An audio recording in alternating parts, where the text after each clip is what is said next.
Assalamualaikum warahmatullahi wabarakatuh. Yuk kita geser dulu ya mainan fisikanya ke hal-hal yang sifatnya mungkin jadi tips buat teman-teman ya. Oke, FYI fisika pertama untuk edisi ini akan ngebahas ada loh variabel fisik saat kita milih headset yang bisa nentuin akhirnya headsetnya bagus nggak ya kira-kira gitu. Headset sendiri adalah perangkat audio ya, bisa headphone, bisa earphone. Di kardus earphone atau headphone itu biasanya ada spesifikasi nih ya, meliputi driver size, sensitivity, impedansi, panjang kabel, diknya gitu, dan frekuensinya.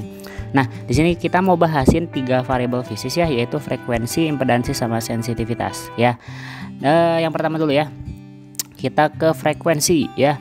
Nah, kita kalau lihat frekuensi mungkin ada 1-2 produk yang beda ya rentangnya gitu. Yang jelas frekuensi di sini informasinya berupa rentang. Nih contohnya 20 sampai 20 ribu ya, atau 20 sampai 20 kHz. Nah, kalau rentang frekuensi besar tuh secara teori sih masuk kategori jenis headset yang bagus gitu. Jadi makin kita punya batas bawah dan batas tinggi yang lebar, maka bisa dibilang headsetnya akan mengakomodir berbagai macam instrumen ataupun bunyi-bunyian ya. Kalau misalkan yang rendah itu suara bass, yang tinggi itu suara treble gitu, berarti ya kan kaya banget tuh berarti dari bass sampai treble-nya gitu. Memang kalau kita pilih earphone berdasarkan frekuensi, cari yang rentangnya lebih besar. Kalau memang lihat ngomparasiin ada perbedaan antara satu yang dengan yang lainnya. Oke, variabel kedua adalah sensitivitas. Kalau kita lihat satuannya ya di desibel per miliwatt gitu ya, atau biasanya sih kecantumnya desibelnya doang gitu ya. Maka kita pilih ya yang angkanya besar, karena katanya kalau angkanya semakin besar maka suara yang dikeluarkan akan bertambah keras. Artinya kalau kita setel misalkan sensitivitas yang satu 100 nih, yang satu laginya 150 gitu, berarti di sensitivitas 150 kita nggak harus maksimum volume buat dapetin suara yang kenceng. Nah, sebaliknya di sensitivitas yang rendah kita harus nge-up volume maksimal tuh untuk ngeluarin output suara yang kencang gitu. Jadi bisa dibilang kekuatan volume yang kedengaran di kupingnya itu dipengaruhi oleh sensitivitas. Pokoknya sih cari aja yang besar. Biasanya kalau yang sensitivitas kecil nanti dipaksa untuk volume besar, jadi kayak nggak solid lagi alias pecah suaranya ya. Walaupun pecah sih lebih ke raw dari file audio yang kita putarnya ya gitu. Terakhir kita ngomongin variabel impedansi. Impedansi sih tahanan ya, atau hambatan total dari beberapa elemen gitu ya. Nah, nilainya bervariasi biasanya ya dari 16 sampai 600 ohm. Kita lihat di sini impedansinya 22 ohm ya. Nah, ini sebenarnya impedansi ini jadi perhitungan banget kalau kita menggunakan headphone atau earphone-nya itu dengan sumbernya apa gitu. Alias intinya sih faktor impedansi ini disesuaikan dengan kalian mau nyambungin si headphone atau earphone-nya ke source audio apa gitu. Kalau cuma ke gadget yang hand on kayak smartphone atau iPod gitu, itu pakai yang kecil ya kalau bisa gitu. Kalau syukur-syukur di playernya itu ada keterangan impedansi ya, disesuaikan aja gitu, itu lebih bagus gitu ya. Nah, tapi kalau misalkan nanti pengen dari sumber audio kayak synthesizer gitu atau audio-audio yang berat gitu, yang ada amplifiernya, ya pilih yang lebih tinggi tahanannya seperti itu ya. Oke, jadi itu ya.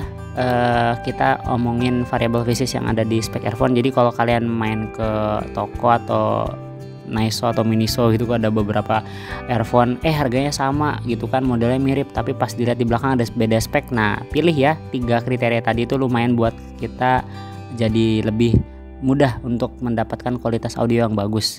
Saya sih ngalamin memang demikian gitu, pernah ya.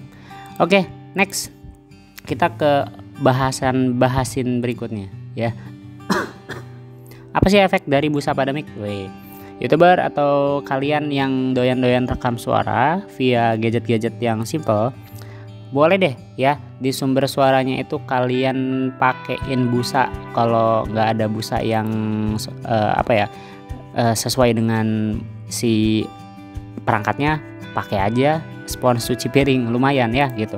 Karena memang efektif ya. Bisa meminimalisir atau menghilangkan noise yang berasal dari udara yang masuk ke dalam mic ya.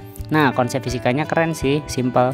Intinya sih kita tahu ya Atau kalau belum tahu ya tak kasih tahu nih, bahan penyerap bunyi yang umumnya dipakai entah di ruangan atau di studio kita rekayasa akustikanya biar berkualitas. Intinya ada 3 penyerap bunyi ya, yaitu bahan berpori, panel absorber, sama resonator rongga. Yang kita paling pahami bahasanya sih bahan berpori lah ya, kayak spons cuci piring gitu, atau kayak ya bud ataupun busa-busa yang ada di mic atau earphone gitu ya.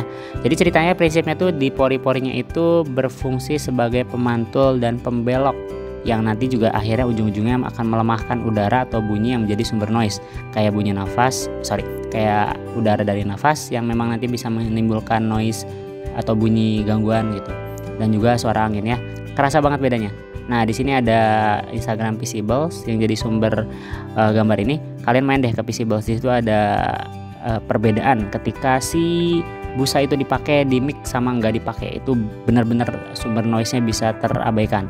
Walaupun memang kita secara software bisa sih nge-eliminir si noise ini, tapi at least ya kalau pengen lebih awal mereduksi noise, kenapa enggak? Simple kok, beli aja busa spons cuci piring 2000-an ya, taruh depan handphone untuk rekaman via handphone gitu ya. Oke, begitu aja. Terima kasih udah main di FYI Fisikanya Bahasin. Sampai jumpa di tips-tips atau FYI berikutnya. Assalamualaikum warahmatullahi wabarakatuh.